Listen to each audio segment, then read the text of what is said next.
A sudden draft from a window that was supposed to have been closed. A chill at the back of the neck. Groans, creaks, and bumps in the night. Man has always been frightened by the dark, troubled by noises just beyond the reach of lights, occurrences just beyond the reach of understanding. A very dark, hooded, evil presence came from the hall. I didn't even have to see her distinctly. I just knew this is trouble, you know, and I've got to do something about it. A ghostly apparition in the dark of night. What was it? And why did it come?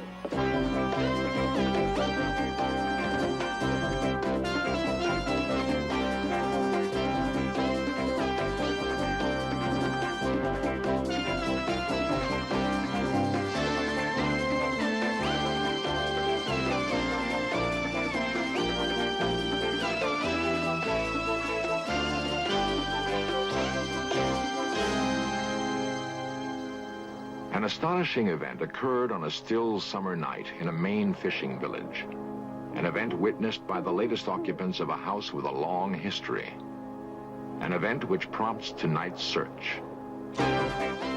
This series presents information based in part on theory and conjecture.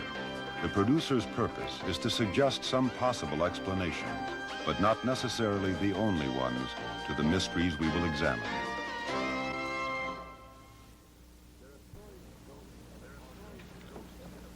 There are stories of ghosts and of hauntings to suit every taste, from the playful to the macabre. But those who have studied ghosts claim to have discerned patterns in their behavior, what might be set down as rules of the haunt. For example, a ghost might be thought of as the spirit of someone who died in emotional turmoil. Further, it seems the spirit remains close to the place associated with the turmoil. Finally, it appears that the ghost wanders in its restless limbo until relieved of whatever its burden is. The best way to learn more about ghosts is to consult a ghost hunter. Hans Holzer understands the rules of ghostly behavior perhaps better than anyone else. It is his business to investigate hauntings. Holzer is a doctor of parapsychology and has written dozens of books on ghosts. Over the years, I've developed some pretty foolproof methods to explore the phenomena scientifically. I've used highly sensitive cameras and even more sensitive people, psychics, to get information which will lead to the discovery of a ghost. But in all my years of ghost hunting, I have never been afraid. After all, a ghost is only a fellow human being in trouble. Holzer may not be frightened by ghosts, but most of the people who call on him for help are. Perhaps this is because it is all so strange, because people instinctively fear what they do not understand. Ghosts are the surviving emotional memories of people who've died tragically and cannot leave the spot of their passing. They keep reliving their final moments over and over again, like a phonograph needle stuck in the final groove. You see, ghosts are not aware that they're dead. Ichabod Crane and the Headless Horseman came to life in the home and the work of Washington Irving. Some who care for the author's retreat think Irving may still be around himself. Holzer was asked to find out. It looked the part of a haunted house, all right, but the more I looked for hard evidence of a ghost, the more doubtful I became. Holzer had to pin down what had actually occurred in the old house. Well, I thought it was rather unusual one day. Our former librarian was reading Irving's will in the basement, and all the interpreters were down there, and we suddenly heard a crash upstairs. We ran up. It sounded like someone had fallen down the steps, and when we got upstairs, there was an iron sitting in the middle of the laundry, fallen from the table. Ghosts have been known to do such things, but Holzer feels there must be a suitable motive. He talked to Joseph Butler, curator of the Irving Museum and Library. During your years here, have you ever heard of any legends alleging that ghosts or uncanny happenings abound here? Well, of course, Irving himself said that when he died, he was sure that he would return to haunt Sunnyside as a friendly ghost.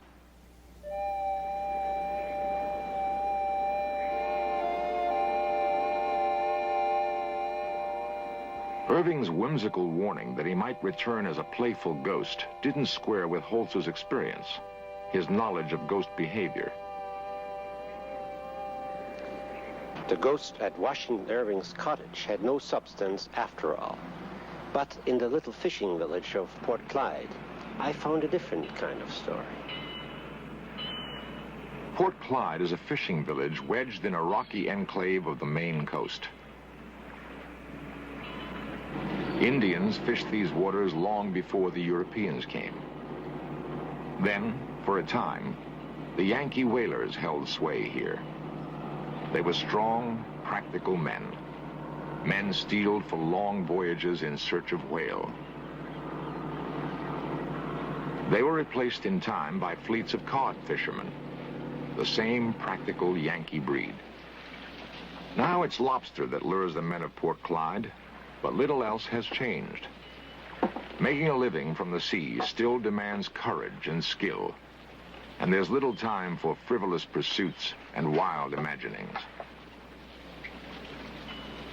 Carl Schwab has fished Port Clyde's waters for years, a spiritual descendant of the Yankee whalers. He and his family once lived in a house that some in Port Clyde say is haunted. But had Schwab ever seen or heard anything unusual at the old house? Not unusual, not for winds here in the wintertime. But I don't know much history of the house, other than what this has come out. So you'd be perfectly happy to... This is the ghost Carl Schwab was talking about. I first heard about it from brother and sister, Carol Schulte and Bob Olivieri. Carol and Bob had spent lazy summers with their parents in the Port Clyde house Carl Schwab once lived in.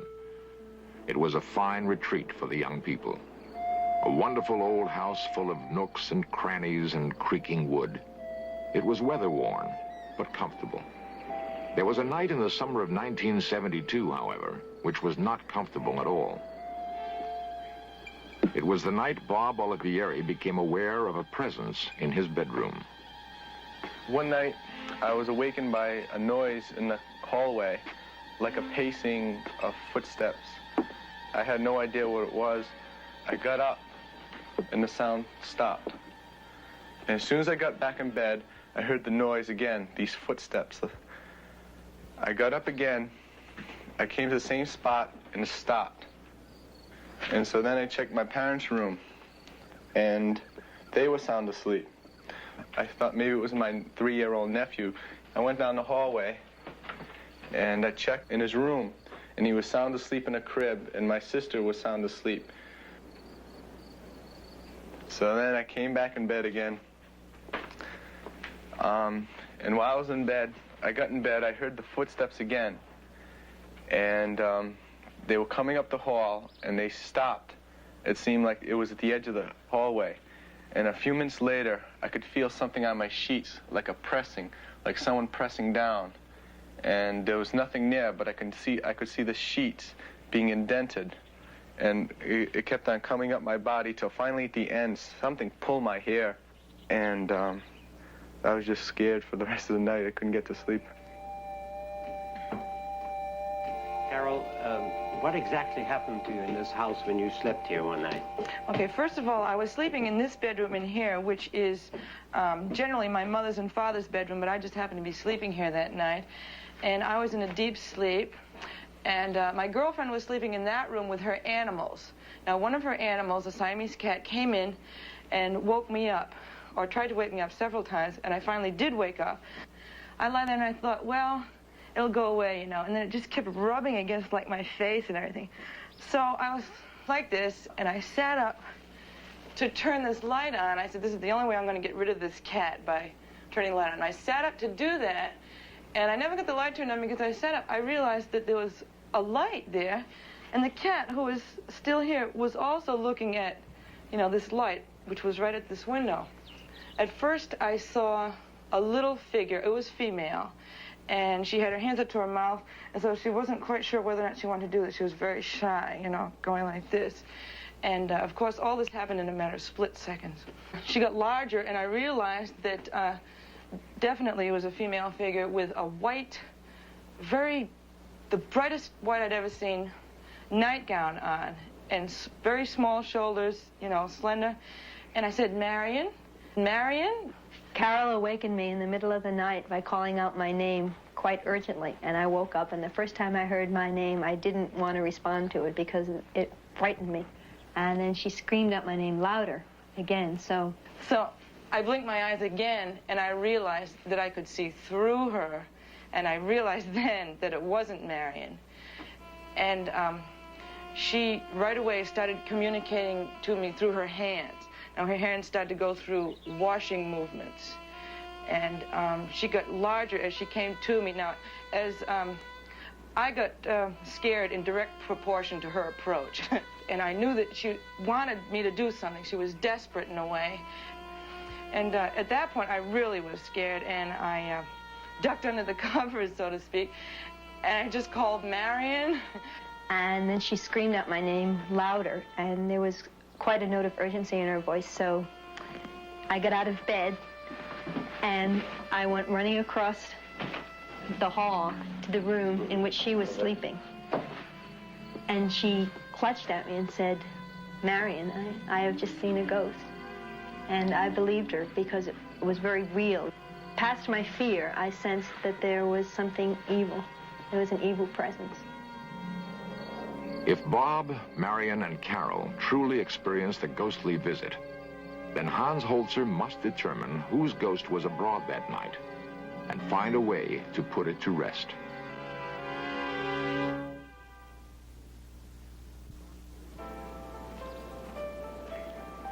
Hans Holzer is convinced there is merit to the eyewitness accounts of a haunting at Port Clyde.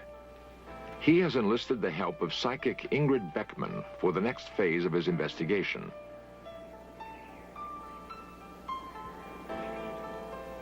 Ingrid works as a book designer for a New York publisher. She became aware of her psychic abilities, her special sensitivities to emanations 5 years ago, and has worked with Holzer on a number of similar investigations. She knows nothing about Port Clyde, the former occupants of the old house, or the circumstances of the haunting.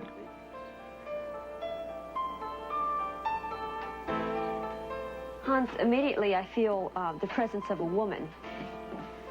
What about this room? Well, this presence comes from another house that was on this property, so that I don't feel it in any particular room, but I do feel that I should go upstairs because I think there'll be more up there.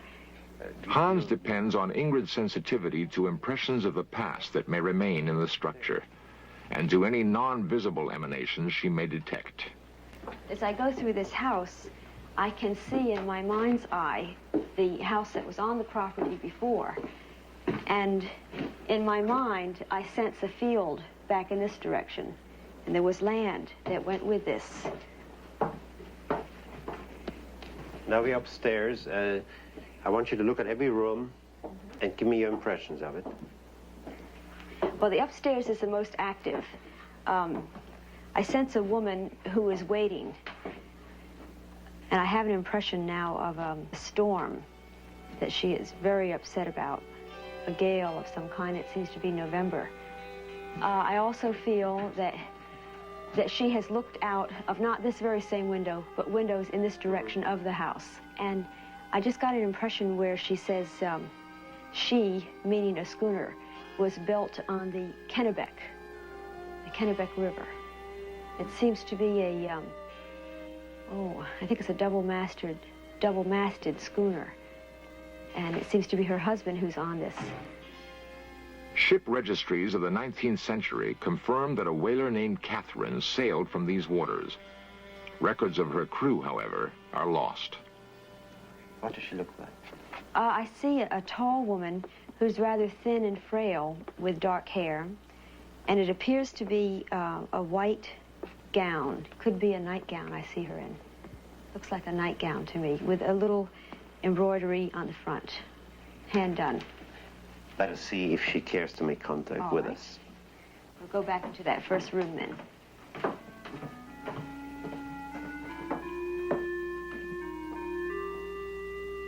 If the entity is present and wishes to talk to us, we've come as friends.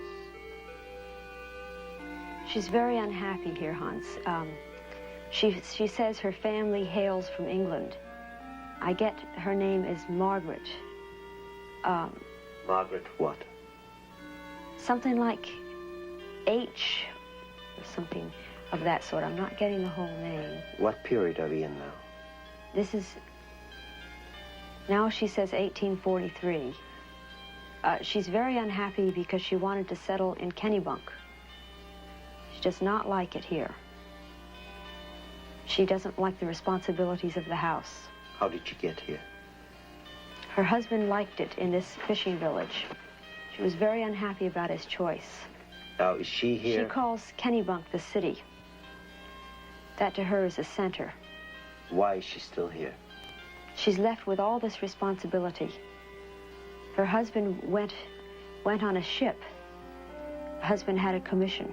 What kind of a commission? On a whaling ship. What was the name of the ship? St. Catherine or St. Catherine's. The ship didn't come back. No. Where did they get married? In what church? Lutheran. Does she remember the name of the minister? Thorpe. Thomas Thorpe. When they were married, was that in this town? No. What town was it in? Long way away. Some kind of a province of a place. And they came right here after that. Went into Saco. And then where did they move to? Clyde. Port Clyde. Now, she and her husband lived here alone? 2 children. What were their names? Philip. But he went to sea. And the other one? Francis. Did he go to sea too? No. What happened to him? I think Francis died. What did he die of? I get cholera. What? Cholera. And he was 17. Ingrid has come up with some hard information about the ghost. The family name Hatton, the time they lived in Port Clyde, and a ship named Catherine.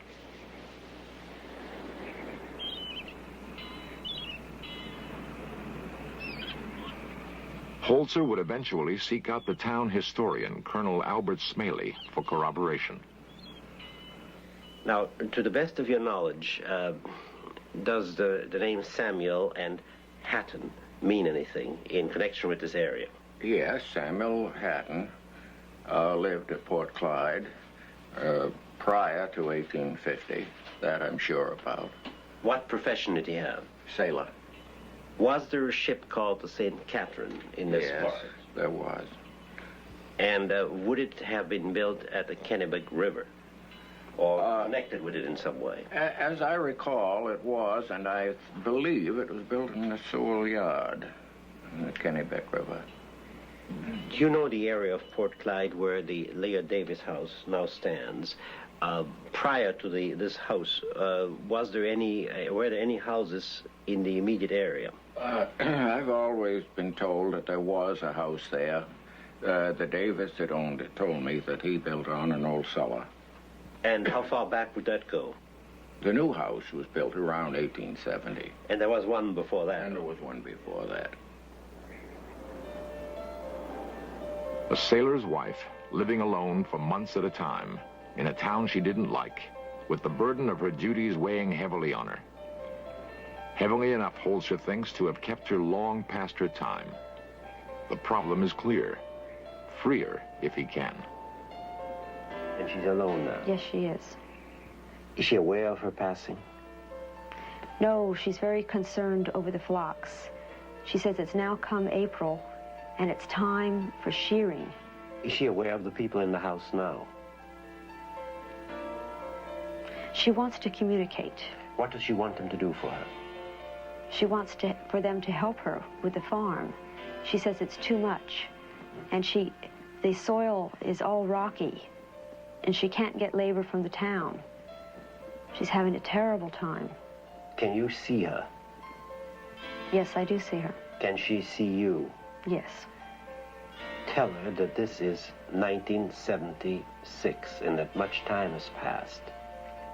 Does she understand this? She just keeps complaining she has no one to write letters to. Does she understand that her husband has passed on, that she herself is a spirit? She's free to go. Does she said to understand? Kennebunk? Any place she wishes, to the city, or better to join her husband on the other side of life. She said, oh, what I would do for a townhouse. Ask her to call out to her husband to take her away. He's waiting for her. She's wanting to turn on the lights. She's talking about the oil lamps. She wants them all lit. Tell her the people here will take good care of the house, of the lamps, and of the land. And she's saying no tallow for the kitchen. Not to worry. And the root cellar is empty. Does she see him? Yes. Are they going off together?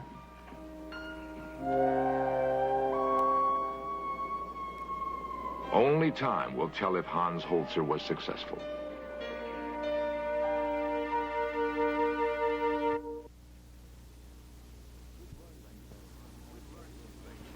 We've learned some things from Hans Holzer's ghost hunt at Port Clyde. Learned, for example, that if we accept the possibility that ghosts exist, we can begin to study their behavior in a systematic way. The study of ghosts is more than just a fascinating mental exercise, however. If Professor Holzer is right about ghosts being nothing more than people in trouble, it is our responsibility to help them. It would be nice to think that help would be available to us if our lives went awry, if our spirits were to move restlessly in the night.